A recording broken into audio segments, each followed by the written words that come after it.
Ever heard of a myth or claim from someone about something in Final Fantasy XIV that they clearly never tested or checked and would love to know the real answer?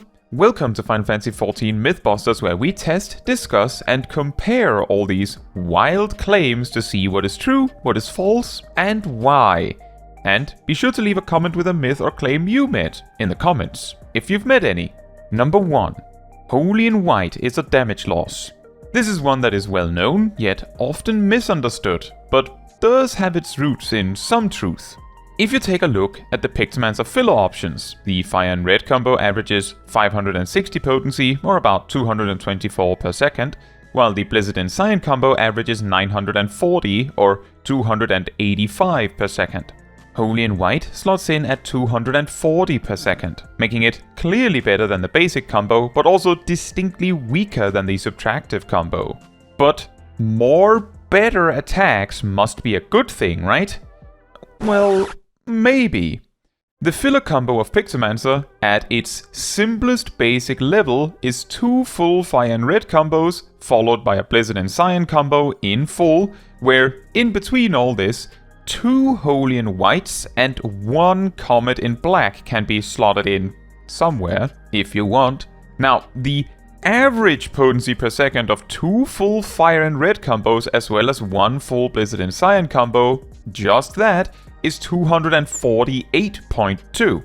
A lesson that can be learned from Black Mages is that adding an additional attack to a looping rotation is only definitely beneficial if the potency per second invested in said attack is greater than the potency per second of the current sequence of attacks, with some exceptions. This is one of the ways Black Mages could invent their AF1 F3P trick, where they effectively skip a Fire 3 every loop, in a way. As Holy in White's potency per second is only 240, skipping Holy in White to more quickly get back to the Blizzard and Cyan combo again, which pulls up the average, is simply considered superior. But by how much? Well, including 1 Holy in White in the loop would reduce the average potency per second from 248.2 down to 247.4, which is approximately 0.3% weaker. If 2 Holy in Whites were included, the decrease is closer to 0.55%. On the other hand, if we include the Comet in Black instead of the Holy in Whites, we see an increase up to 253.9 potency per second, or an about 2% increase. Obviously, it is a given that Comet in Black is always included, and if we include both Holy in White casts on top of that, the loss is actually closer to 0.8% from this new normal with Comet included, relative to simply not using Holy in White. So what gives? Holy in White is straight up just a trash button? Not exactly. There are a bunch of situations where Holy in White is actually good, and the claim that Holy in White is a straight damage loss tends to lead some players to completely overlook them in the pursuit of avoiding the button altogether. The first useful case is that when a fight is drawing to a close, the fact the full loop of 2 whole Fire in Red combos and a Blizzard and Cyan combo and a Comet takes nearly 30 seconds is a bit of a problem, especially when the reason Holy in White is undesirable comes down to what happens in the last 13 seconds of it. So if you don't have 30 seconds to do all this, Holy in White being superior to the Fire in Red combo itself makes Holy in White actually good. It, of course, all comes down to timing, but once you're out of subtractive palette GCDs and Comet, it isn't unreasonable to finish a fight by using up to 4 Holy in Whites back to back, especially if the alternative is 4 Fire in Red combo steps. Here, the total potency difference would be about 200 between the two options. The second useful case is simply that, as Holy in White is less than 1% weaker than the overall filler combo, if you have to move and you didn't plan for it, so you have no other instant options to perform, Holy in White is close enough in power that if you take as much as a fraction of a second pondering what to do instead while doing nothing, Holy and White would actually have been better. Which means Holy and White is a decent fallback option if all else fails. The third useful case is that as Holy and White has an AoE component, and including Holy and White, as many as you can muster, in a filler rotation performs better than skipping them on up to 12 targets. Going above that target count is really rare in level 100 content to begin with. Furthermore, AoE pulls have a tendency to take less than 30 seconds and also includes some amount of burst taking up time, and also tends to have a section before the burst where you're just running alongside the pack, where the fact Holy and White is instant makes it valuable too.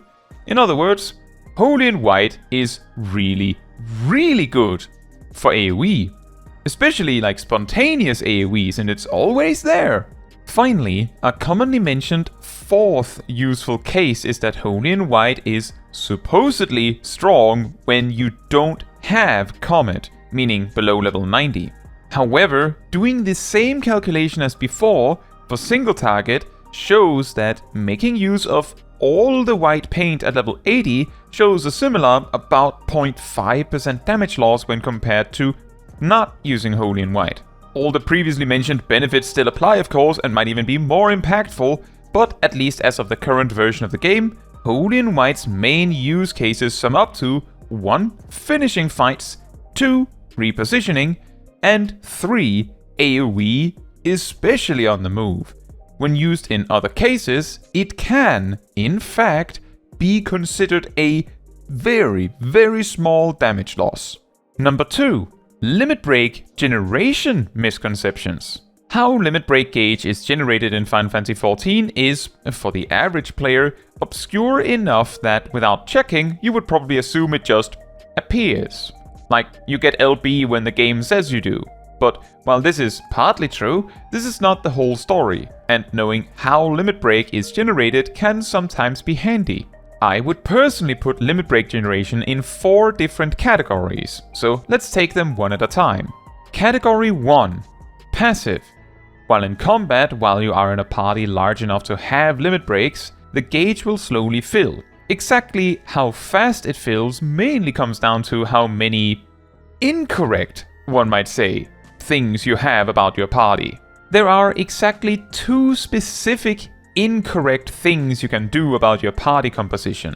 The first one is having duplicate jobs. However, this infraction only counts in duties listed under high-end duties in the duty finder. The other infraction boils down to what is commonly referred to as non-standard party compositions. Essentially, if you have anything except 1 tank, 1 healer and 2 DPS in a dungeon, or 2 tanks, 2 healers and 4 DPS in a trial or raid, then each misstep counts as a separate infraction, meaning 1 tank, 1 healer and 6 DPS counts as 2 infractions.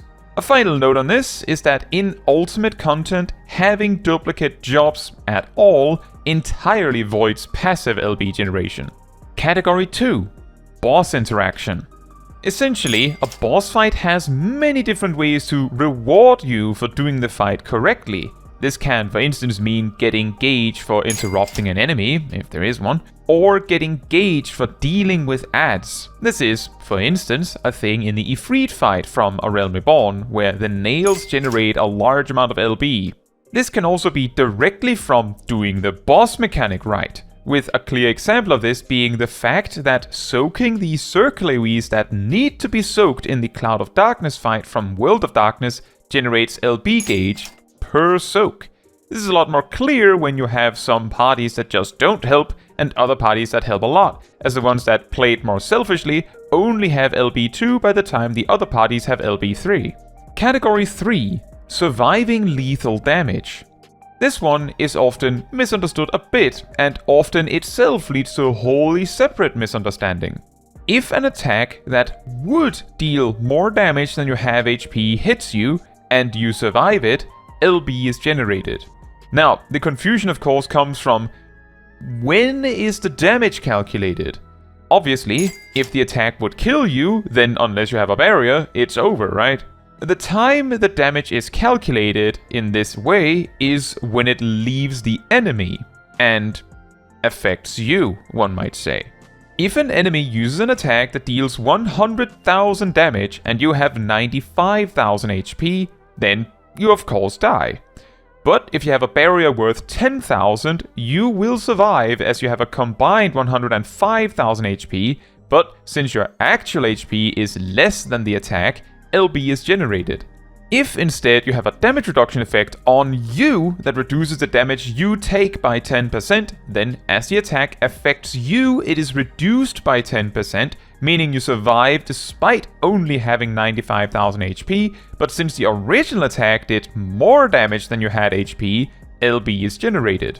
Now, if instead you reduce the enemy's damage output by 10%, such as with Reprisal, the attack leaves the enemy dealing 90,000 damage, which is less than what you have, meaning that you did not survive lethal damage. A clear example where this is used is in M6S against Sugar Riot. Many parties appreciate having an LB2 for the ad phase, however, as gear improved, many parties found they actually could not consistently achieve this. Some parties simply decided they didn't need it, and others adjusted. One way was to simply not use actions like Reprisal, Addle, or Feint on the boss for some of the raid wipes, and instead survive by barriers and personal mitigation, as this generated more limit break gauge. Essentially, what this category means is that while effects like Reprisal, Addle, and Feint are incredibly effective at helping reduce the overall damage you take, sometimes they can also reduce the amount of limit break you generate. Category 4. Critical Health Recovery. When a healer directly heals a player that is below 10% of their max HP, it generates gauge. By direct, healing over time typically does not count.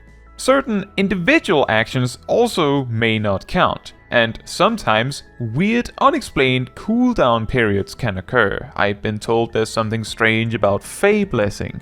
However, the general idea is that directly healing players at low HP generates gauge. A single target heal generates twice as much as an AoE heal. A notable detail to consider is that content before Shadowbringers also allows non-healers to generate LB this way. The key points where limit break generation is misunderstood is that the overall combination of these four categories tend to make it so that when you do things, you generate gauge. The passive amount could be misinterpreted as gauge generated simply by attacking. Obviously, when you do the mechanics right, generating gauge seems clearly obvious. And surviving a dangerous attack generating gauge also makes sense. And of course, saving a player by healing them up from a critical point also makes sense. The combination effectively means that making power plays generates more gauge, almost like the cheer of a stadium in sports when someone does something amazing. However, it is worth mentioning that attacking and just taking damage or healing does not actually generate any LB on their own, and taking damage and healing requires particularly dire circumstances to actually generate anything. But as these two categories are at least partly in control of the players, you may sometimes see players intentionally taking more damage than they need to drop really low in HP, to generate LB from the massive hit itself, and then also generate more on the way back up to safety. Number 3. Gunbreakers must have some skill speed to even function! Originally, when Gunbreaker released in Shadowbringers, there was, at least among some players, this almost infatuation with getting just enough speed that you could fit one more GZD in a burst. This may have partly coincided with the way that many paladins tended to prefer to have a certain amount of speed so that they could fit a specific amount of GZDs in their 1-minute looping rotation at the time. And since No Mercy seemed awfully similar to Fight or Flight in some respects, it would make sense this same reasoning would translate. The main differences from Gunbreaker now to Shadowbringers is that Rough Divide no longer exists, Sonic Break used to be a 1-minute cooldown of its own, and Bloodfest used to be a 90-second cooldown. So often the conversation would land on, do you hold it for the burst or do you just use it on cooldown? However, because once Gnashing Fang and Sonic Break were finished, the rest of the rotation was mostly filler, it could be argued there was significantly less incentive to focus on maximizing crits to make the big attack hit harder, if a little bit of speed could get you more of the filler that made up most of your rotation anyway. Even if it could be argued that, when you really think about it, there wasn't that much gain to fitting a 9th GZD inside No Mercy. However, as it wasn't too costly, why not, right? As time has passed, Gunbreaker has gotten more stuff to fit inside their burst and also gotten other reasons to want more speed. In Endwalker, a reasonable argument for more speed was that it was actually pretty tight to manage to get enough cartridges each minute for the burst that you needed. After all, Double Down cost 2 at the time, so if a boss had any downtime, having a faster GZD, just in general, could make up for that. And when you didn't need this extra speed to overcome downtime, you could still always just fit one more GZD inside your burst anyway. This generally meant that the faster GZD style could be considered easier in a way and less punishing. Jump to the present, now the Gunbreaker's 2-minute burst actually has 8 important buttons to press and sometimes would really like to have 9. The 8 in question are of course the Gnashing Fang combo, the Lionheart combo, Double Down and Sonic Break, not necessarily in that order. But since Double Down only costs 1 cartridge now, it is possible to enter this burst with 3 cartridges, spend 2 on Gnashing Fang and Double Down, and then not have the time to use Burst Strike before you use Bloodfest, because if you do, then something else more important slides out of the burst window of No Mercy. So how do you deal with that? Well, an easy solution is of course to simply have enough skill speed that you can fit 9 GZDs in. That way, Burst Strike fits. And, in a way, one might assume that being able to fit your entire resource gauge inside your burst should be the default, right? Another way to overcome this problem is that Gunbreakers can simply enter their 2-minute burst with 2 cartridges, or even 1 cartridge. Depending on how Bloodfest's cooldown aligns with the burst, you might even be able to enter with 0 cartridges. The crux of this particular claim of course boils down to the suggestion that having skill speed is a requirement, which it is not. In fact, as the no skill speed style does not require late weaving, some consider this style easier to pick up, as it is a bit more lenient as long as you enter your bursts with the correct amount of resources. It focuses a bit more on the fundamentals unique to Gunbreaker. Number 4. Verfire and Verstone are made pointless by Jolt 3's mere existence. This is a shorter one. Straight off the bat, it only applies to a specific level range. When Jolt 3 is learned at level 84, it does more damage than Verfire and Verstone, about 20 potency. While Verfire and Verstone still generate 1 more mana total than Jolt 3, it is a rather long-winded conversation whether 1 mana is actually worth 20 potency, and the end result is typically, it depends. How much mana do you need to get 1 more melee combo in? And there is both a cutoff point of, even if you could generate enough to get that melee combo, it wouldn't be worth it due to the lost potency from not using Jolt 3, while there are simultaneously other cutoff points where the mana needed is low enough that using Jolt 3 for the potency gain is ridiculous, as you would definitely gain 1 more melee combo. But it all depends on the fight, how long it goes, how good is your luck, how's the uptime, when does the fight end, etc, etc.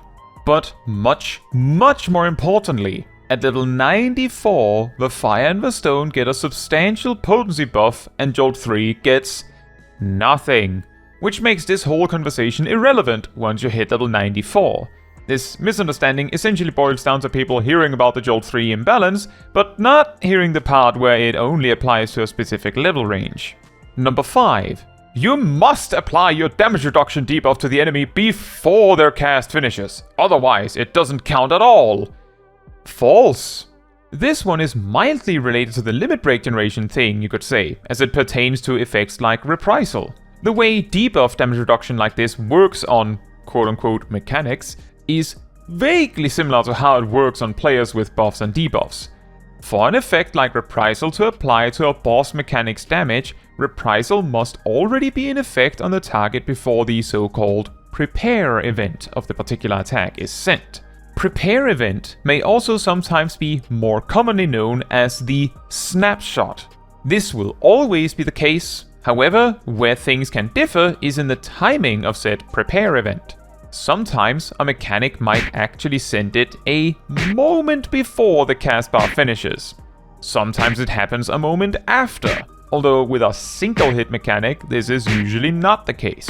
For multi-hit mechanics, they usually have several prepare events, meaning that if you want to be sure the whole attack is reduced, you need your debuff to apply to the boss for every single hit separately.